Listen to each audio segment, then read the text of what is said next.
La grève entamée par les enseignants du secondaire est rentrée dans sa 3e semaine. Elle est en train de se généraliser au point de toucher le préscolaire, le primaire ainsi que les établissements du privé.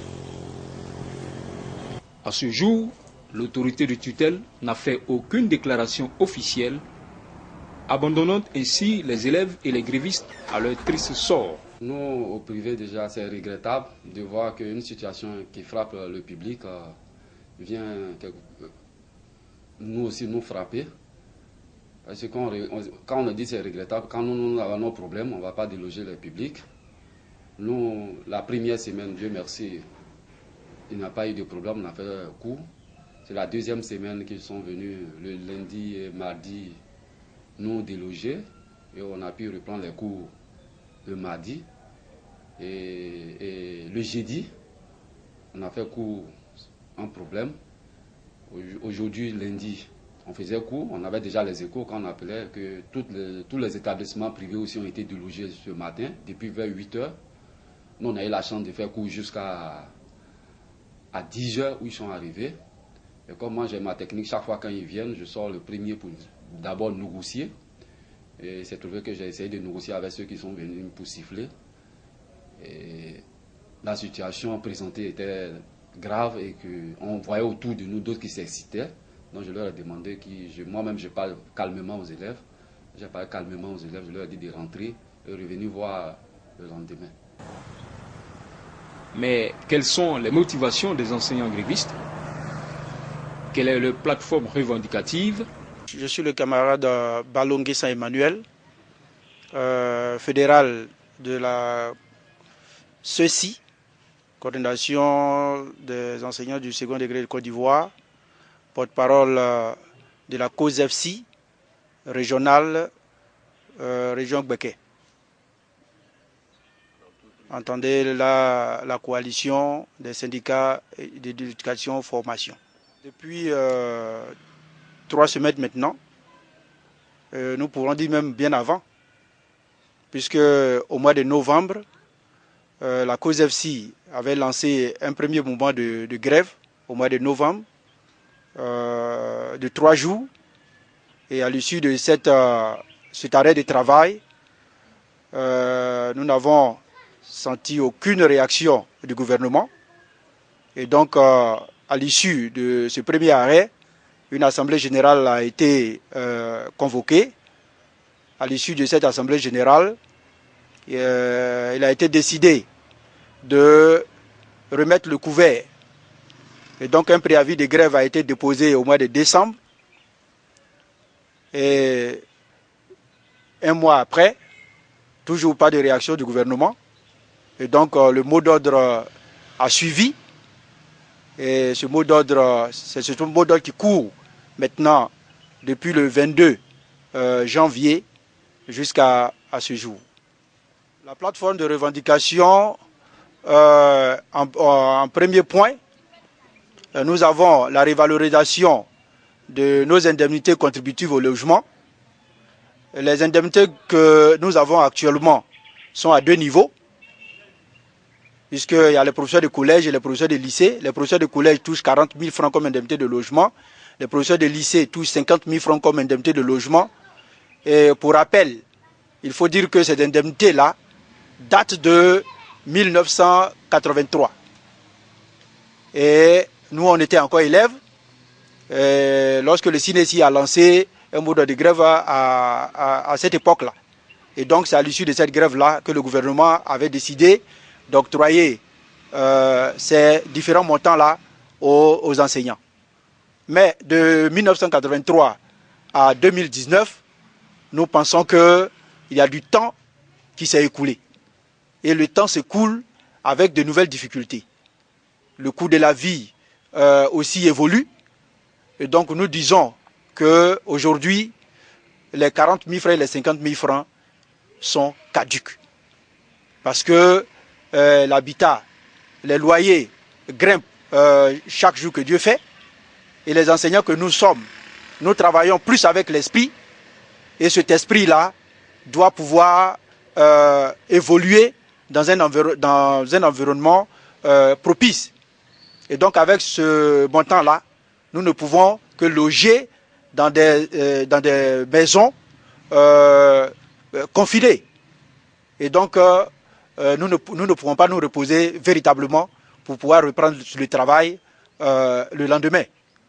Et donc nous voulons que ces indemnités-là soient révalorisées. La proposition que nous avons faite est de 180 000 francs. Mais pour cette fois-ci, nous demandons les 180 000 francs pour tous les enseignants, pas de distinction, puisque le coût de la vie est le même pour tout le monde. Le deuxième point, c'est la révalorisation des indemnités des examens. Actuellement, pour le BPC, nous percevons 150 francs pour une copie, 250 francs pour une copie au bac, et nous demandons que cela soit relevé au double, ainsi que toutes les activités qui rendent en ligne de compte des examens à grand tirage.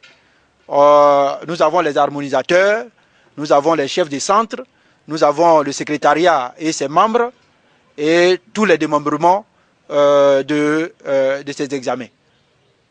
Voilà. Maintenant, en ce qui concerne ces examens, lorsque nous finissons, c'est au Trésor que nous allons percevoir ces indemnités. Et souvent, il faut aller demander cela pour qu'on puisse nous donner. Souvent même, le gouvernement attend à la veille de l'examen de l'année suivante pour payer ces indemnités-là. Et aujourd'hui, nous savons que les enfants payent des frais d'inscription à ces examens et les 150 francs qu'on nous donne, nous trouvons que c'est insuffisant. Et il y a un autre problème qui est le plus grand problème, parce que c'est à ce niveau-là que nous risquons non seulement notre liberté, mais aussi nos numéros matricules. Il s'agit du volet surveillance. Quand nous allons à la surveillance, lorsque il y a un cas de fraude qui est signalé, on nous traîne devant les juridictions, et donc nous disons, alors que nous faisons ce travail-là de façon bénévole, ce n'est pas payant. Et donc aujourd'hui, nous demandons que ces surveillances-là soient payées à hauteur de 5 000 francs par journée de surveillance. Et ensuite, comme je l'ai dit tout à l'heure, c'est au Trésor que nous allons prendre ces indemnités-là. Et donc, nous exigeons qu'il y ait l'application de l'intendance intégrée qui a été un acquis à un moment donné de nos luttes, que pendant ces examens à venir, que ces intendances intégrées-là soient effectives dans les centres de délibération pour que dès que nous finissons les examens, on puisse, comme on appelle ça, percevoir ces indemnités-là, au lieu d'aller s'exposer dans les trésors à un moment donné de l'année. Le troisième point, c'est les camarades et frères qu'on a appelés les contractuels, qui sont aujourd'hui des ex-contractuels. Ces camarades-là ont accepté de rendre service à leur pays en participant à l'éducation de leurs petits frères, et ils ont accepté de percevoir 100 000 francs de salaire. Et ils n'avaient pas le choix en fait, parce que voilà des jeunes gens qui ont fini les études, ils sont bardés de diplômes et qui sont à la sorte des parents. Certains même dorment au salon de leurs parents, certains géraient des cabines, et donc cela a été un peu déshonorant pour ces personnes-là. Donc lorsque cette pêche-là leur a été tendue, ils n'ont pas hésité, ils sont venus répondre à cet appel-là. Mais lorsque ils sont venus sur le terrain pour percevoir ces 100 000 francs qu'on leur a promis, il y a eu problème. De janvier 2014 à mai 2014, ils n'ont pas perçu leur salaire, ce qui s'élève pour un cumul de 500 000 francs. Et certains camarades parmi eux ont pris le devant des choses pour mener le combat. Ils étaient au nombre de 97 qui ont été radiés pour faire des grèves.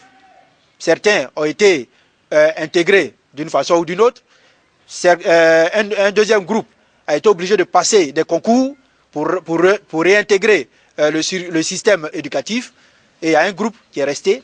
Et ce groupe-là, aujourd'hui, on nous dit qu'ils ont dépassé l'âge d'entrer à la fonction publique alors qu'ils avaient été utilisés à un moment donné. Et aujourd'hui, on nous dit qu'ils ont dépassé l'âge d'intégrer la fonction publique. Nous disons que c'est une injustice et que cela doit être réparé. Et donc, nous exigeons que ces camarades-là soient intégrés. Maintenant, les 500 000 francs qu'on leur doit constituent aujourd'hui un stock d'arriérés de salaire que le gouvernement leur doit. Et donc, nous exigeons, puisque quand on fait un travail, le travail mérite un salaire, nous exigeons qu'on leur reverse ces 500 000 francs-là, parce qu'ils ont travaillé pour ça. Le quatrième point, puisqu'on vous a dit tout à l'heure que nous sommes dans une coalition, et cette coalition part du préscolaire en passant par le primaire, pour arriver au secondaire, en passant par l'enseignement technique. Et donc, nous demandons aussi la suppression des cours du mercredi au niveau du primaire, et puis aussi la suppression de l'emploi des instituteurs adjoints. Parce qu'aujourd'hui, ils font pratiquement le même travail. Et donc, il ne faudrait pas qu'il y ait deux poids, deux mesures. Donc, voici les points de revendication que nous avons déposés auprès de l'autorité. Comme nous sommes en région, nous allons parler du point régional d'abord. Aussi, dans le Béquet, l'école est à l'arrêt à 100%. À 100%, que ce soit à l'intérieur de la ville de Boaké comme dans les villes environnantes. Il faut dire que le mouvement est largement suivi. Dans le secondaire, nous sommes pratiquement à 90%, 95%. Dans l'enseignement technique, nous sommes à pratiquement 75%. Dans le primaire, vous l'avez constaté vous-même aussi, qu'à ce jour, c'est 100% au niveau du primaire. Et donc, c'est un mouvement national qui concerne tous les enseignants. Et donc, le mouvement est très suivi. La grève est certes un droit, mais son exercice est soumis au respect de certaines obligations. Le problème qui se pose dans nos établissements aujourd'hui, c'est qu'une frange de nos populations, de nos enseignants, je vais dire, qui entrent en grève, oblige tous les autres à aller en grève. Ça veut dire quoi? Lorsqu'ils sont en grève et que vous venez au travail, ils viennent vous obliger à arrêter les cours. Ils invitent les élèves à partir de l'école. Et là, je dis en droit, c'est un délit. Je suis d'accord qu'on soit en grève, qu'on ait pris ses responsabilités, qu'on doit assumer, qu'on refuse de faire cours, c'est d'accord. Mais je pense que moi, qui ne me reconnais pas dans la grève, n'est-ce pas, moi aussi c'est un devoir pour moi d'aller au travail et que les grévistes me laissent tranquille. Malheureusement, sur le terrain, ce n'est pas ce qui se passe. Et c'est dommage pour la jeunesse. Moi, je prends l'exemple du lycée classique.